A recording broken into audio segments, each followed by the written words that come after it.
नमो नमः. मी दया जोशी. संस्कृत अध्ययन यूट्यूब चॅनलवर आपल्या सगळ्यांचं स्वागत. अद्य अस्माभिः किं मिथ्या किं वास्तवम इति पाठः पठनीयः अस्ति. आज आपल्याला इयत्ता 9वीचा पंचमः पाठः किं मिथ्या किं वास्तवम हा बघायचा आहे. पश्यन्तु अत्र किं लिखितं वर्तते. आधुनिकं तंत्रज्ञानं मानवस्य कृते भौतिकविकासस्य विस्तीर्णं क्षेत्रम् उद्घाटयति इति तु सत्यमेव. तर आधुनिक तंत्रज्ञान जे आहे तर त्यांनी मनुष्यासाठी भौतिक विकासाचं विस्तृत असं क्षेत्र जे आहे तर ते उघडलं आहे, निर्माण केलं आहे. हे तर खरंच आहे. तथापि तंत्रज्ञान साधनानां अत्यधिकोपयोगः नूतनान् प्रश्नान् विघ्नान् सामाजिक समस्याः च निर्माति. परंतु हे जे तंत्रज्ञान आहे त्याची जी साधनं आहेत त्याचा अत्यधिक उपयोग म्हणजे अत्यधिक उपयोग केल्यामुळे नवीन प्रश्न विघ्न त्यानंतर सामाजिक समस्या जी आहे ती याची सुद्धा निर्मिती होते. तर तुम्हाला माहीत आहे की मोबाईल जे आहे तंत्रज्ञानाचं एक साधन आहे की ज्याचा उपयोग करून आपण खूप काही साध्य करू शकतो. परंतु सतत जर आपण मोबाईल बघितला तर तो स्क्रीन जी आहे त्यामुळे आपल्या डोळ्याला त्रास होईल. त्यानंतर ह्याच्या ज्या रेज आहेत 5G वगैरे 4G 5G ह्याच्या ज्या रेज आहेत तर त्यामुळे पक्ष्यांना त्रास होतो हे सुद्धा तुम्हाला माहीत आहे.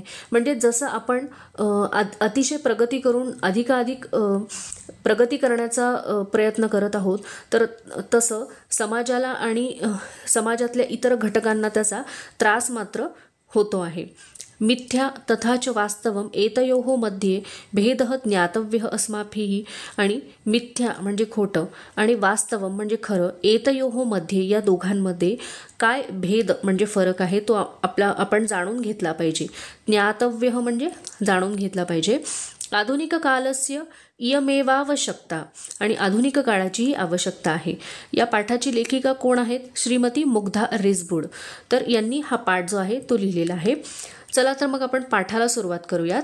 13 वर्षीया तनया सुखासंधे उपविश्य एकेन हस्तेन कर्कुरिकां खादती.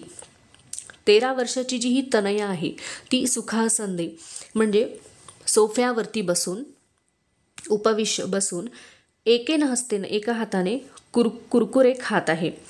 अपरेण हस्तेन चलभाषेन चालयती आणि दुसऱ्या हाताने ती मोबाईल बघते आहे. तदानीं द्वारघंटिकाम आकर्ण्य माता द्वारम उद्घाटयती. आणि त्यावेळेला काय होतं? डोरबेल दरवाजाची बेल वाजते आणि ते ऐकून आकर्ण्य म्हणजे ऐकून आई जी आहे ती दरवाजा उघडते. तनयायाः सख्यौ द्वारे एव स्थित्वा ताम आह्वयतः. आणि तनयाच्या ज्या मैत्रिणी आहेत त्या दरवाजाच्या जवळच उभ्या राहून तिला आवाज देतात. श्रुतिः तनये सत्वरम क्रीडनाय आगच्छ बहिः खेलामः. तनयाची श्रुती नावाची जी मैत्रीण आहे तर ती तिला काय म्हणते? खेळण्यासाठी ती बोलवते आणि लवकर सत्वरम म्हणजे ताबडतोब तू खेळायला ये, आपण बाहेर खेळू. परंतु तनया काय म्हणते? अहं गृहेव खेलामी, मी घरीच खेळणार आहे.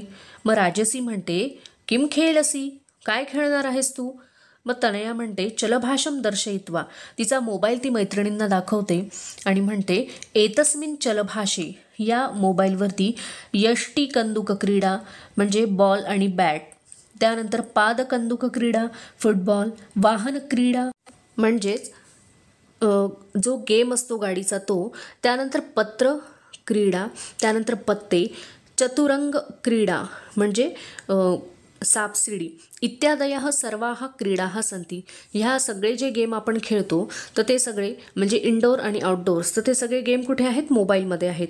क्रीडांगणं गत्वा खेलनस्य आवश्यकता एव नास्ति. आणि मैदानावरती जाऊन ग्राउंडवरती जाऊन खेळण्याची आवश्यकताच नाही. जर मला मोबाईलमध्ये सगळे गेम खेळायला मिळत असतील तर मी कशासाठी बाहेर जाऊन खेळू असं तनया विचार करते. आणि तसंच ती मैत्रिणींना म्हणते की बाहेर जाऊन खेळण्याची काही मला आवश्यकता नाही, मी घरातच बसून सोफ्यावरती बसून मी छान गेम खेळू शकते. अहं न आगच्छामी, मग मी येणार नाही. सख्यौ क्रीडार्थं निर्गच्छतः. आणि तिच्या मैत्रिणी ज्या आहेत दोघीजणी तर त्या खेळण्यासाठी निघून जातात. माता पाकगृहं गच्छती तनया चलभाषे युद्धक्रीडायां मग्ना. तर आई जी आहे तिची तर ती स्वयंपाकघरात निघून जाते आणि ही जी तनया आहे तर ती मोबाईलवरती गेम खेळण्यामध्ये मग्न असते. तनया स्वगतम. तनया स्वतःशीच म्हणते, एतस्यां क्रीडायाम एषः सैनिकः मृतः अपरः च मारणीयः. आणि या गेममध्ये हा एक सैनिक मेला आहे आणि दुसरा आता मला मारायचा आहे. ती जी ती युद्ध क्रीडा म्हणजे फायटिंगचा जो गेम खेळत असते त्यामध्ये एका सैनिकाला ती मारते आणि दुसरा जो आहे तो तिला मारायचा असतो. सर्वे सैनिकाः मृतः. मग ती म्हणते की सगळे सैनिक मेले आहे. हे जितम मया. आणि मग ती जोरात ओरडते जल्लोष करत की मी जिंकले आहे. खेलः समाप्तः. आणि खेळ संपला आहे. तनया पाकगृहं गच्छती. आणि त्यानंतर जेव्हा ती मोबाईलवरचा गेम तिचा खेळणं संपतं त्यानंतर ती स्वयंपाकघरात जाते.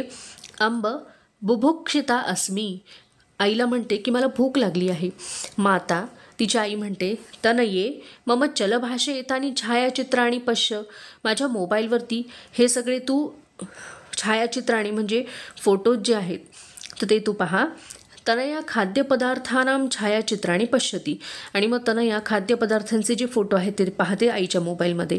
तनया मातः पिझ्झा पावभाजी सिझलर्स इत्यादीनी खाद्याने दृष्ट्वा लालायितं मे मुखम. आणि माईला म्हणते की हे पिझ्झा पावभाजी वगैरे हे सिझलर्स हे पाहून मला अतिशय तोंडाला पाणी सुटलेलं आहे. कृपया किमपि यच्छतु. आणि काहीतरी मला खायला दे. माता चलभाषे दृष्टवती खलू. मग तिची आई काय म्हणते की मोबाईलवरती तर तू पाहिलेच ना, अधुना खाद्यपदार्थानां आवश्यकता एव नास्ती.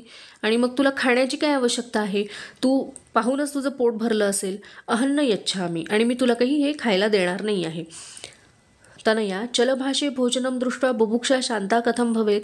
आणि मग तनया आईला प्रश्न विचारते की फक्त मोबाईलवरती जर मी हे पाहिलं तर त्यामुळे माझी भूक शांत होणार आहे का, कशी काय शांत होईल.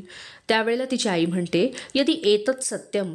जर हे खरं आहे तर ही कथन न जानासी यत् चलभाषेण क्रीडित्वा व्यायामः न भवती. आणि मग हे जर तुला माहिती आहे तर फक्त मोबाईलवरती जर तू गेम खेळलास तर त्याने तुझा व्यायाम होणार आहे का. म्हणजे या वयामध्ये तुझ्या शरीराच्या अंगांना जी हालचाल आवश्यक आहे तर ती घरात बसून मोबाईलवरती गेम खेळल्याने होणार आहे का. स्वास्थ्य रक्षणं न भवती. आणि तुझ्या तब्येतीचं रक्षण पण होणार नाही, तुझी तब्येत पण चांगली होणार नाही फक्त जर तू बसून मोबाईलवरती गेम खेळले तर. तनया परम मातः मह्यम रोचते तच्चलभाषेण क्रीडनम.